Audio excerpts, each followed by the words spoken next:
দুনিয়ায় কোনো স্ত্রী তার স্বামীকে কষ্ট দিলে জান্নাতে তার জন্য অপেক্ষমান হুরেরা অভিমান করে তার স্ত্রীকে ভীষণ রকম তিরস্কার করে।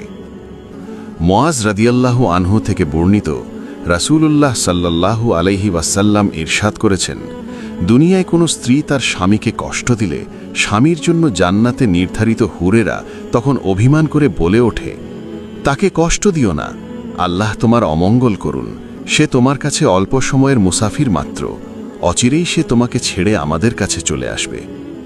জামিউত তিরমিজি 1174, মুসনাদে আহমদ 22101।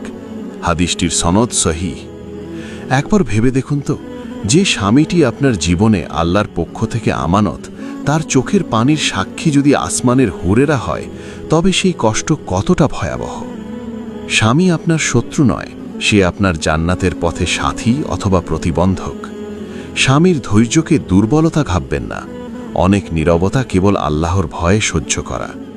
দুনিয়ার অল্প অভিমান, অল্প জিদ আখেরাতে বড় অনুতাপ হয়ে দাঁড়াতে পারে। যে স্ত্রী স্বামীর সম্মান রক্ষা করে তার জন্য ফেরেশতারা দোয়া করে। যে স্ত্রী স্বামীর অন্তর ভেঙে দেয় তার বিরুদ্ধে আসমানের নীরব অভিযোগ জমা হয়। আজ নয়তো কাল এই দুনিয়ার সফর শেষ হবেই। সেই দিনের আগে ভাবুন, আমি কি আমার স্বামীর জান্নাত সহজ করেছি নাকি নিজের হাতে কঠিন করে তুলেছি। এই হাদিসটি স্ত্রীর কাছে পৌঁছে দেওয়া কেবল কথা নয়, এটি একটি আমানত, একটি দায়িত্ব, একটি নসিহত। আল্লাহ আমাদের সবাইকে হেদায়েত দিন। আমিন।